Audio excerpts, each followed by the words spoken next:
Hello friends, my name is Shivam Sharma and this year I have scored rank 251 in UPSC Civil Services Examination 2018 and currently I am working in Indian Revenue Service, Customs and Indirect Taxes, and right now I am undergoing training in National Academy of Customs, Indirect Taxes and Narcotics, which is situated in Faridabad, and this video is actually shooting here in our academy itself. So basically we are preparing a video with Delhi Knowledge Track. The purpose of this video is multifold in nature. The first purpose is I want to share my story, my background and how I ended up in UPSC as an examination.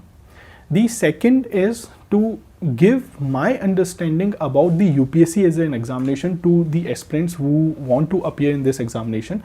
But for that purpose, I would like to take different questions which I am getting from the different aspirants. So my approach would be, I would be answering different questions which I am getting from the last 1 or 2 years. And my last approach would be, my last thing would be to talk about my optional mechanical engineering, because I think this year I got a very decent score, which is 336 in mechanical engineering. So I can also share certain things about my optional, because that would be helping a lot of people who are planning to take engineering as an optional in UPSC examination.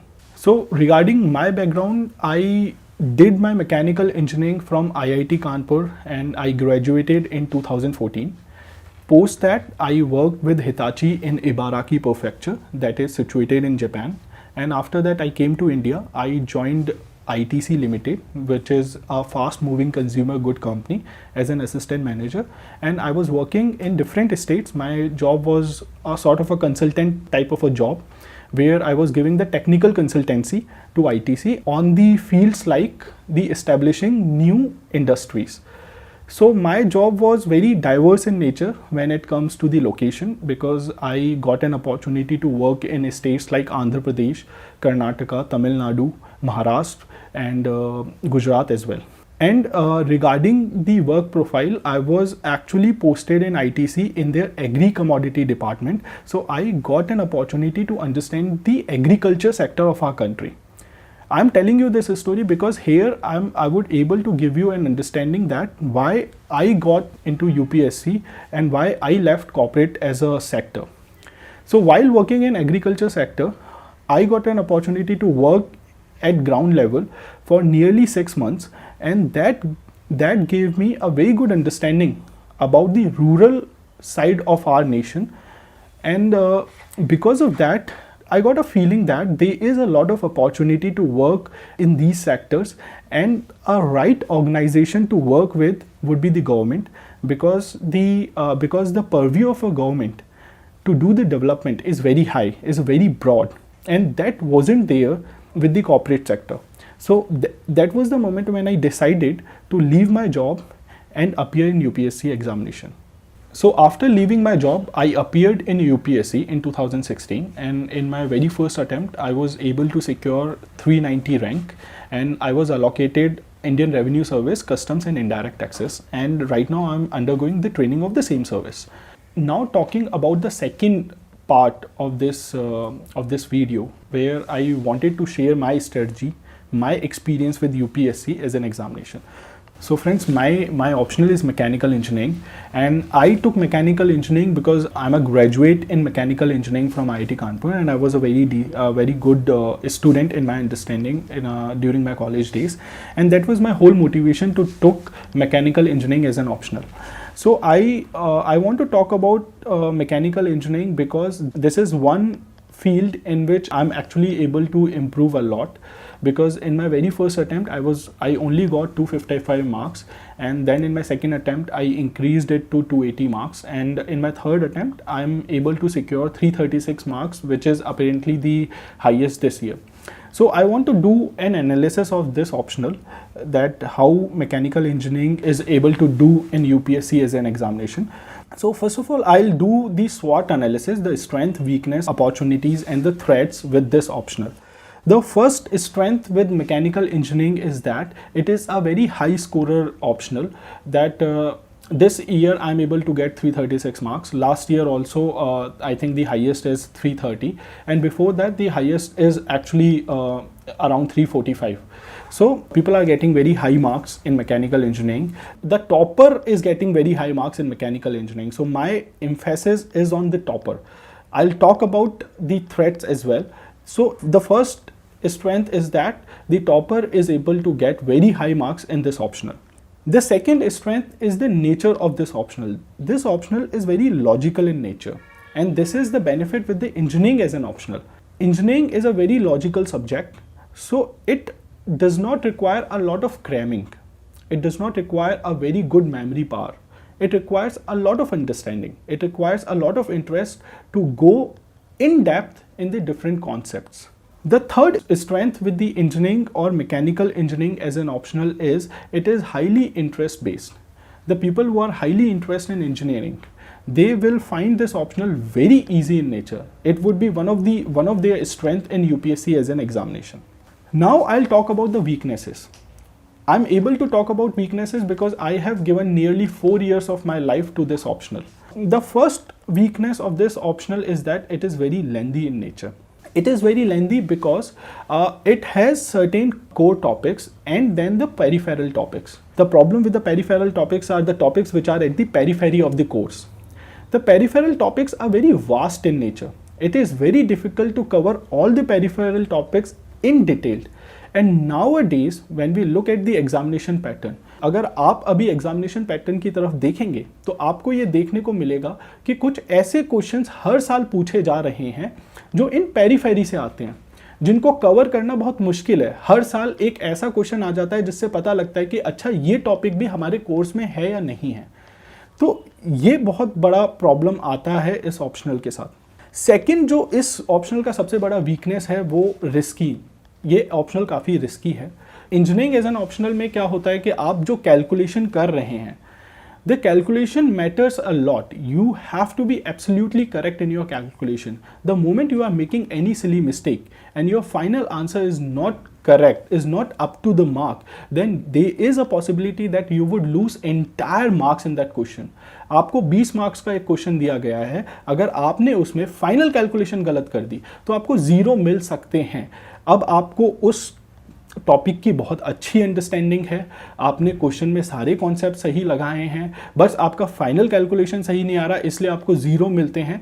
तो इससे क्या होता है, इससे आपके उस दिन के टेम्परामेंट पे आपका एग्जामिनेशन बहुत डिपेंड करता है. आपके दिन पे बहुत एग्जाम डिपेंड करने लगेगा. फॉर एग्जांपल, अगर आपकी तबीयत बहुत अच्छी नहीं है, अगर आपको थोड़ा एग्जाम से रिलेटेड एंजाइटी है, तो आपका हो सकता है कि कैलकुलेशन मिस्टेक हो और उस कैलकुलेशन मिस्टेक का आपके फाइनल रिजल्ट पे बहुत नेगेटिव इम्पैक्ट आएगा. तो कैलकुलेशन मिस्टेक एक प्रॉब्लम है, बट क्या ये प्रॉब्लम सॉल्वेबल नहीं है? ये प्रॉब्लम सॉल्वेबल है. मैंने इसे सॉल्व किया है. जैसे मेरे फर्स्ट अटैम्प्ट में बहुत कैलकुलेशन मिस्टेक हुई थी, मेरा स्कोर बहुत लो था. मेरे अभी थर्ड अटैम्प्ट में मेरी कैलकुलेशन मिस्टेक बहुत कम या नहीं हुई है और मेरा स्कोर बहुत अच्छा है. तो मैं इस प्रॉब्लम से फेस कर रहा था, तो मेरे को इस प्रॉब्लम का सॉल्यूशन भी पता है, तो मैं इसका सॉल्यूशन भी आपको बताऊंगा. तीसरा चैलेंज, तीसरा वीकनेस इस ऑप्शनल का होता है इसका revision, the last moment revision. आपको एग्ज़ाम से पहले के 15-20 दिन या 1 महीना आपको कंप्लीटली मैकेनिकल ही पढ़ना पड़ता है, बार बार इसे ही रिवाइज करना पड़ता है, क्योंकि जैसे ही आप 2-3 दिन छोड़ दो इसे तो आपको इसमें कॉन्फिडेंस लूज होने लगता है. तो जीएस के साथ इसको मैनेज करना थोड़ा डिफ़िकल्ट होता है, जो काफ़ी मेरे फ्रेंड्स हैं उन्होंने भी फेस किया है. चौथा वीकनेस इस ऑप्शनल का ये है कि इसमें कंपटीशन बहुत ज़्यादा है. इसमें आपके इंजीनियरिंग सर्विसेज के टॉपर्स भी आपके साथ compete कर रहे होते हैं. इसमें आपके डिफरेंट IITs NITs के टॉपर्स आपके साथ compete कर रहे होते हैं. इस ऑप्शनल में जो कंपटीशन होता है वो काफ़ी अच्छा कंपटीशन होता है. So now talking about the opportunity. तो इस ऑप्शनल के साथ अपॉर्चुनिटी ये होती है कि आपको कुछ एक नया सब्जेक्ट नहीं पढ़ना पड़ता, तो आपको UPSC एज एन एग्जामिनेशन से बहुत ज़्यादा डर नहीं लगेगा, क्योंकि आपने 4 साल वही सब्जेक्ट कॉलेज में पढ़ा है, लगभग आपने सारे टॉपिक्स देखे हुए हैं, तो आपको कुछ अनजाना सा नहीं लगेगा. ये एक बहुत बड़ा अपॉर्चुनिटी है इस ऑप्शनल के साथ. दूसरी अपॉर्चुनिटी जो है वो और भी बड़ी है, वो ये है कि आप UPSC सिविल सर्विसेज एग्जामिनेशन के साथ साथ और भी कुछ एग्जामिनेशन लिख सकते हो जिनसे आपको बहुत अच्छी सर्विसेज मिलती हैं. जैसे एक उनमें से इंडियन इंजीनियरिंग सर्विसेज हैं, जिससे आपको बहुत ही तरह की अच्छी सर्विसेज मिलती हैं, रेलवेज़ में, CPWD में, डिफेंस में, जो बहुत ही अच्छी सर्विसेज होती हैं। दूसरा, आप फॉरेस्ट सर्विस का एग्ज़ाम भी लिख सकते हो, क्योंकि आपका टेक्निकल ऑप्शनल है, वो उससे आपको फॉरेस्ट सर्विस लगती है, which is also a very good service, which forest service is the all India service which is doing fairly good in our country. Third opportunity जो मैं बोलूँगा, मैं ये बोलना चाहूँगा कि now they are certain coachings which are able to provide guidance as per the UPSC pattern, as per the civil services examination pattern. Earlier what was happening, the guidance was not available, but from the last 2 attempts I am able to see that a good enough guidance is available. Guidance in terms of test series, guidance in terms of certain small capsules, small courses for sort of a revision before the mains examination. But इस exam के साथ एक threat भी है, और वो threat ये है कि ये एक साइंस ऑप्शनल है और हो सकता है ये आपका क्लिक ना करे। मैंने ऐसा देखे हैं लोग जो बहुत अच्छे हैं, IITs में हैं, बहुत अच्छा उन्होंने IITs में किया है, और उसके बाद उन्होंने मैकेनिकल एज एन ऑप्शनल लिया, बट उनका वो ऑप्शनल क्लिक नहीं कर रहा है पिछले 2 साल से, 3 साल से। तो ऐसा हो सकता है, ये एक थ्रेट है। इवन मेरा भी ऑप्शनल क्लिक नहीं कर रहा था। अब मैंने कुछ जो ऐसी बातें कही हैं जो एक्चुअली हो सकता है कि काफ़ी लोगों का कंसर्न बने। उनमें से पहली बात जो मैंने बोली है कि ये ऑप्शनल में थोड़ा रिस्क ज़्यादा होता है कैलकुलेशन मिस्टेक का। ये बात एकदम सही है, कैलकुलेशन मिस्टेक इसमें बहुत ही ज़्यादा पीनलाइज होती है, और कैलकुलेशन मिस्टेक को सॉल्व करने का सिर्फ एक तरीका है, वो है प्रैक्टिस। आप जितनी ज़्यादा न्यूमेरिकल्स की प्रैक्टिस कर सकते हो आप उतनी करें। मैं क्या करता था, मैंने डेली बेसिस पे कम से कम 4 से 5 घंटा मैं न्यूमेरिकल्स की प्रैक्टिस करता था, जो मेरे को बहुत हेल्प करी। तो ये आप एक चीज़ करिए। दूसरी चीज़, आप इतने ज़्यादा क्वेश्चंस लगाइए और उनको इतनी बार लगाइए कि आपको क्वेश्चन देखते ही क्लिक कर जाए कि ये एग्जैक्टली मैंने कैसे किया था। उस केस में आपको ज़्यादा सोचने की जरूरत नहीं पड़ेगी एग्जामिनेशन में। जैसे ही आप क्वेश्चन देखेंगे आपको समझ में आ जाएगा कि अच्छा ये उस टाइप का क्वेश्चन है, इसमें ये 5 तरह के स्टेप होते हैं, और इसमें इस 5वें स्टेप में ये पर्टिकुलर ट्रिक लगती है, जहां पे मैक्सिमम लोग गलती करेंगे। ठीक है। तीसरी बात, जब आप बहुत सारी टेस्ट सीरीज लगाएंगे, आप बहुत सारे आंसर्स पढ़ेंगे, तो आपको पता लगेगा कि आप एग्जैक्टली गलती कहाँ कर रहे हैं। जैसे मेरी जो गलतियां होती थी, मैं सही यूनिट्स नहीं लिखता था। मतलब मैं अगर केजी यूनिट है तो केजी को लिखने का एक सही तरीका है। अगर मैं उस सही तरीके से केजी को नहीं लिख रहा हूँ, या उस सही तरीके से मीटर का सिंबल यूनिट नहीं लिख रहा हूँ, तो उस पर भी मार्क्स काटे जाते हैं। तो ये एक बहुत बड़ी लर्निंग है। ठीक है। उसके बाद आपको स्टेप्स कैसे लिखने हैं, आपको वो स्टेप्स कैसे लिखने हैं, इस चीज़ की आपको अंडरस्टैंडिंग होती है डिफरेंट टेस्ट सीरीज लगा के। आपको इस चीज़ की अंडरस्टैंडिंग होती है डिफरेंट सॉल्व्ड आंसर्स पढ़ के। तो आप उन सब में देख के समझिए कि आप बेसिकली आपके मार्क्स जा कहाँ रहे हैं, या फिर आपकी कैलकुलेशन मिस्टेक कहाँ हो रही है। फिर बात मैंने की थी कि लास्ट मोमेंट रिवीजन इसका बहुत डिफ़िकल्ट होता है। आपको लास्ट मोमेंट पे मैकेनिकल को या अपने इंजीनियरिंग ऑप्शनल को बहुत टाइम देना पड़ता है, और ये बात सही है। तो उसमें आपका एक तरीका ये हो सकता है कि आप जीएस को पहले रिवाइज कर लीजिए। आप जीएस को इतना अच्छा रिवाइज कर लीजिए कि आपको लास्ट मोमेंट पे जीएस के रिवीजन की उतनी ज़्यादा ज़रूरत ना पड़े, और आप मैकेनिकल के रिवीजन पे फोकस कर सकें। ठीक है। मैंने यही किया था, मेरा जीएस का रिवीजन पहले से रिवाइज था, और इसी कारण मेरे जीएस में भी ठीक मार्क्स हैं, और मैंने आखिरी के टाइम पे मैकेनिकल पर ही फोकस किया था, और उसका रिजल्ट मेरे को इस बार देखने को मिला है। तो उसका भी एक सॉल्यूशन है। फिर इसमें जो वीकनेस है इसके कंपटीशन की, ये बात ठीक है कि कंपटीशन आईआईटी से लोग आते हैं, आईआईटीज़ के टॉपर भी आते हैं, एनआईटीज़ के टॉपर भी आते हैं, इंजीनियरिंग सर्विसेज एग्जामिनेशन के टॉपर्स भी आएंगे, गेट के भी टॉपर आएंगे। तो वो सब टॉपर्स आते हैं, बट मैंने ये देखा है कि इन जनरल वो आपको एक बहुत अच्छा कंपटीशन देते हैं, बट वो लोग बहुत अच्छा इस एग्ज़ाम में भी करते हैं, बट इस एग्ज़ाम में इतनी सीट्स हैं अवेलेबल कि आप भी अच्छा करके एक सीट निकाल सकते हैं। रही बात कुछ थ्रेड्स की, जैसे ये एग्ज़ाम क्लिक नहीं करता है, ये ऑप्शनल क्लिक नहीं करता है, ऐसा मैंने देखा है।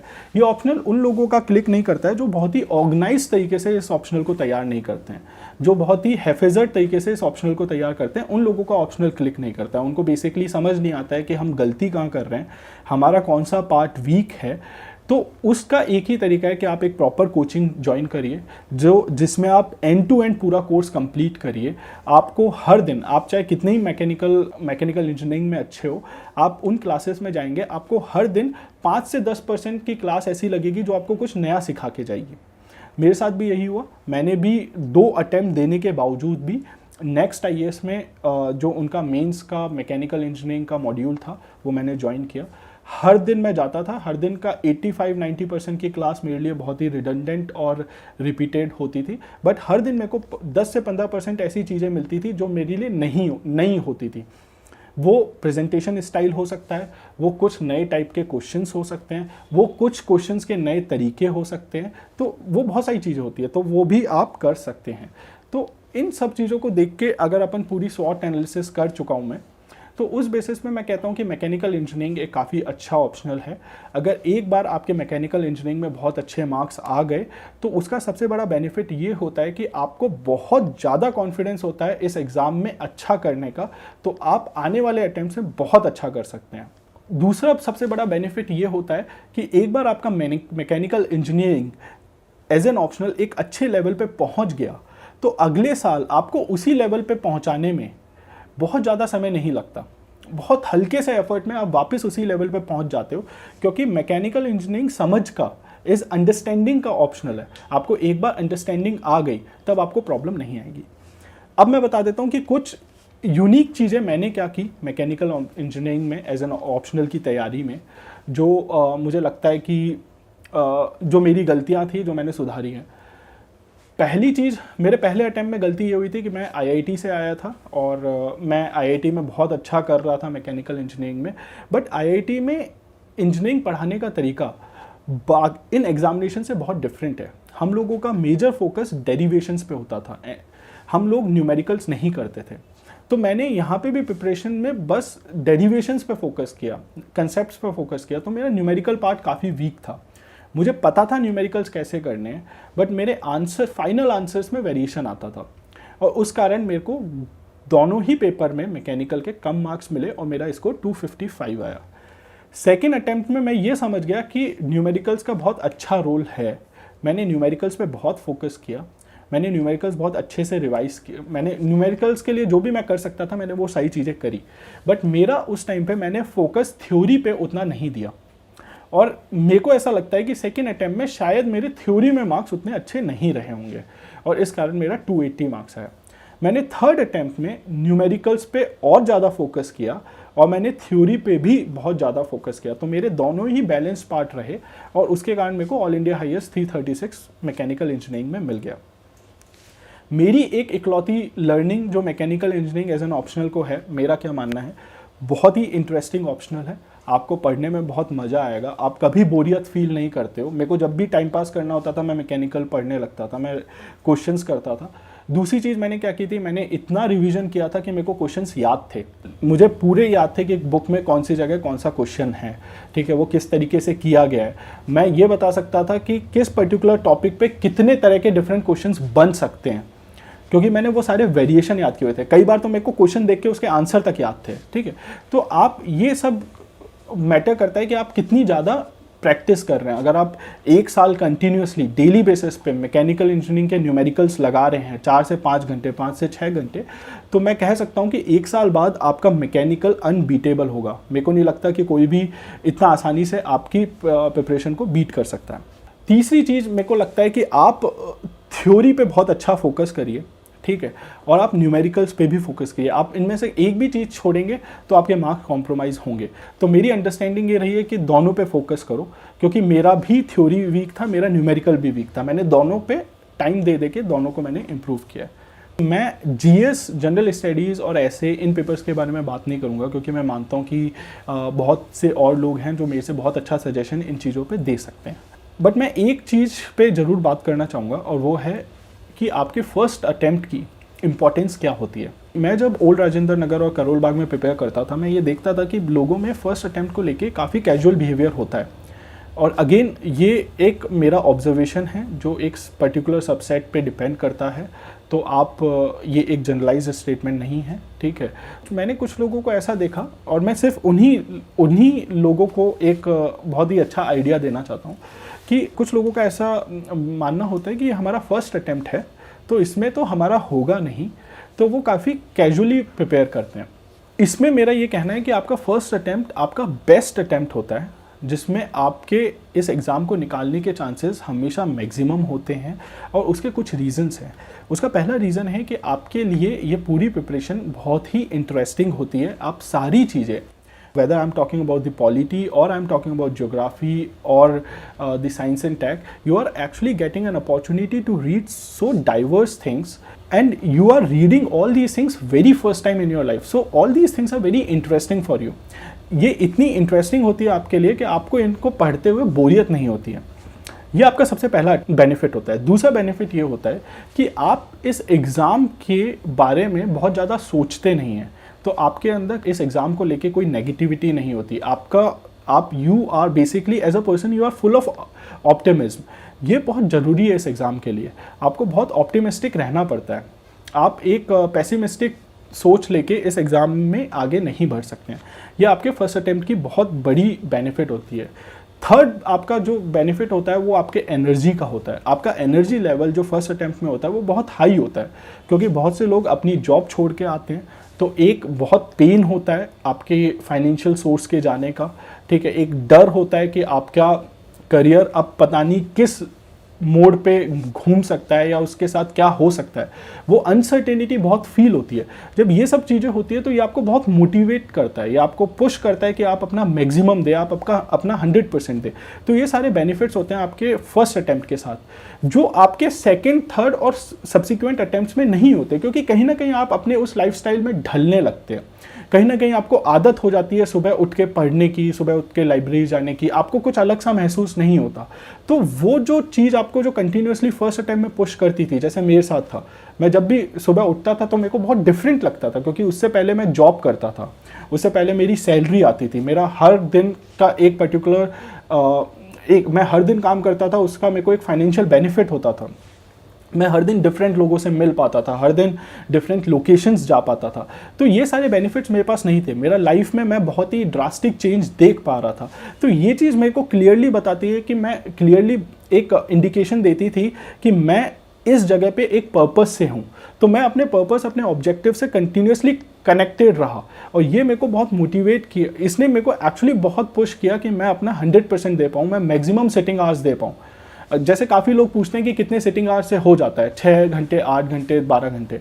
इसका आंसर सिर्फ एक होता है कि जितना मैक्सिमम आप दे सकते हो। अगर आप 18 घंटे दे सकते हैं तो आप 18 घंटे दीजिए, आप 15 दे सकते हैं तो 15 दीजिए, 12 है तो 12 दीजिए। आप उसको 8 तक लिमिट क्यों करना चाहते हैं, ठीक है। तो ये बहुत अच्छी चीज़ है, ये मेरे साथ हुआ। आखिरी चीज़ जो मैं बोलना चाहूँगा वो ये था मेरे साथ कि मैं काफ़ी ज़्यादा आंसर राइटिंग प्रैक्टिस करता था, चाहे वो मेरा ऑप्शनल की बात हो, चाहे मेरे जीएस की बात हो।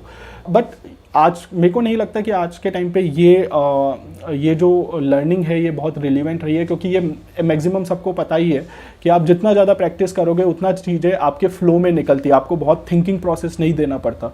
जैसे आप क्वेश्चन देखते हो, आपको 10 पॉइंट जल्दी से खट खट खट आपको 10 पॉइंट क्लिक कर जाते हैं। ये 2016 के अटेम्प्ट में नहीं होता था। तो ये एक चीज़ थी, अगर कुछ लोगों को ये रिलेवेंट लगती है तो ये भी उनको फ़ायदा देगी। तो बस यही था अभी। और बाकी अगर मैं फिर से अपने बारे में बताऊं तो मैं अभी इंडियन रेवेन्यू सर्विस में ट्रेनिंग कर रहा हूं, और मैं फरीदाबाद में हूं।